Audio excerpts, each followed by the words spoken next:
사명자는 물질 이전에 마음을 주어야 한다. 예수께서 가셔서 떡을 가져다가 그들에게 주시고 생선도 그와 같이 하시니라. 요한복음 21장 13절. 밤새 욕망의 바다에서 욕망의 헛 그물질을 하던 제자들이 무트로 올라와 보니 생선과 빵이 준비되어 있었다. 그러나 제자들은 주님께서 와서 조반을 먹으라고 말씀하시기 전까지는 그것이 주님께서 자신들을 위해 친히 마련하신 조반임을 상상할 수도 없었다.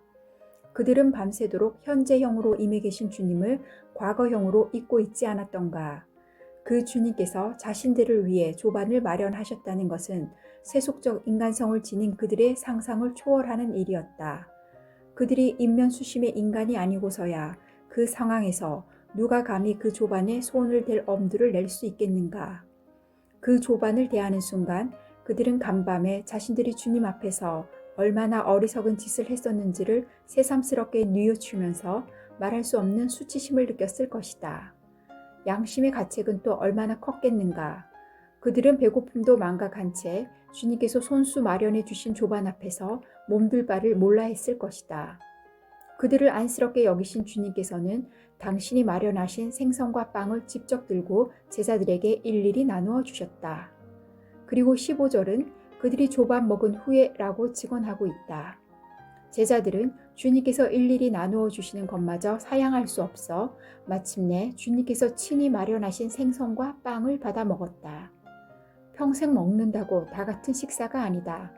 그날 그 조반은 제자들이 평생 잊지 못할 조반이었다. 그날 새벽 그들이 먹었던 것은 단순한 생선과 빵이 아니었다. 갈릴리 빈민촌에서 마련한 생선과 빵을 돈으로 따진들 대체 값이 얼마나 나가겠는가. 그러나 그것은 주님의 사랑의 결정체였다. 그들은 그날 새벽 생선과 빵을 먹은 것이 아니라 주님의 사랑과 생명을 씻고 삼켰다. 그들은 주님의 사랑을 씻고 삼키면서 많은 것을 생각하고 회개하고 또 결단했을 것이다. 진수성찬을 차린다고 사람의 마음을 변화시킬 수 있는 것은 아니다. 오히려 진수성찬으로 사람의 마음을 상하게 하는 일이 허다하다.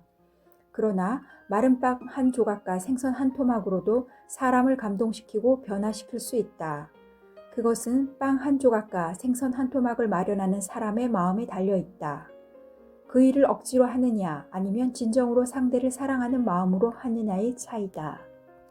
사람의 마음을 움직이는 것은 마음이지 물질이 아니다. 성전 미문 앞에서 선천성 하반신 마비자를 주님의 이름으로 일으켜 세운 베드로의 경우 역시 마찬가지였다. 베드로가 이르되 은과 금은 내게 없거니와 내게 있는 이것을 내게 주노니 나사렛 예수 그리스도의 이름으로 일어나 걸으라 하고 오른손을 잡아 일으키니. 베드로는 선천성 하반신 마비자에게 예수 그리스도의 이름으로 일어나라고 입으로 선포하기만 한 것이 아니었다. 치료비에 보태쓰라고 거금을 쾌척한 것도 아니었다. 만약 그랬더라면 베드로를 통한 주님의 치유는 일어나지 않았을 것이다. 베드로는 하반신 마비자에게 예수 그리스도의 이름으로 일어나 걸으라고 하면서 그의 손을 잡았다. 그는 귀한 혈통이거나 부잣집 자식이 아니었다. 그는 매일 그 자리에서 구걸하는 거린이었다. 당시 거린의 몸은 불결하기 짝이 없었고 옷에서는 역겨운 냄새가 났다. 지나가던 행인이 거린의 손을 잡아준다는 것은 상상할 수도 없는 일이었다. 거린에게 적선하는 사람도 거린의 몸에 자신의 손이 닿지 않게끔 동전을 던져주곤 했다. 베드로는 그 더러운 거린의 손을 잡아주었다. 선천성 하반신 마비자였던 그 거린에게는 평생 처음 경험하는 일이었을 것이다. 더러운 거린은 자신의 손을 아무 거리낌 없이 잡아준 베드로의 손을 통해 베드로의 따뜻한 체온이 거린의 몸속으로 스며들 때 거린의 마음이 베드로가 전한 예수 그리스도를 향해 어찌 활짝 열리지 않을 수 있었겠는가. 베드로가 그렇듯 거린의 손을 덥석 잡아줄 수 있었던 것은 그가 그 불쌍한 거린에게 그의 마음을 먼저 주었기 때문이다. 마음을 주지 않고서는 더러운 거린의 손을 잡아줄 수는 없다. 마음을 주지 않고도 거린의 손을 잡을 수는 있다고 해도 그런 사람의 마음을 통해서는 주님께서 역사하시지 않을 것이다. 마음이 자신의 손발을 움직이게 할 뿐 아니라 다른 사람의 마음도 움직이게 한다. 주님께서는 그런 사람의 마음을 당신의 통로로 사용하신다. 사람에게 마음을 주라. 그대는 마른 떡 한 조각으로도 누군가의 인생을 살릴 것이요. 손을 잡아주는 것만으로도 무너진 인생을 일으켜 줄 수 있을 것이다.